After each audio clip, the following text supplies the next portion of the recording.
চলো তোমাদের সবাইকে একটা নতুন পিঠে সাথে পরিচয় করাই। এটা কি বলো তো, এটা হচ্ছে গুড় আলু পিঠে। গুড় আলুটাকে সেদ্ধ করে তার সাথে গুড় আর মৌরি দিয়ে আর কিছুটা চালের গুঁড়ি মিশিয়ে এটাকে বানাতে হয়। তো এটাকে বানিয়ে এভাবে বানাই, এই যে যেরকম করে বানিয়েছি। এগুলোকে তেলে ভাজে, তেলে ড্যাপ করে করে ভাজতে হয়। ভেজে অনেকে এটাতে চিনি সিরাপ করেও এটা দিয়ে রাখে, এটা মিষ্টির মতো খেতে লাগবে।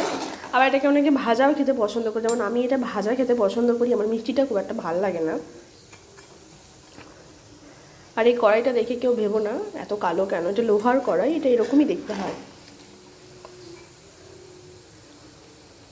এটাকে ভাজতে হয় লাইট ব্রাউন কালার। তো কারা কারা এই পিঠেটা খেয়েছো, কাদের কাদের পছন্দ, এবং একটু কমেন্ট করে জানিও। আমার তো ভীষণ ভালো লাগে এই পিঠেটা। আর তার সাথে এই পিঠেটাও, গুড়ের পিঠে, গুড় পিঠেটা প্রচণ্ড ভালোবাসি আমি এই পিঠেগুলো।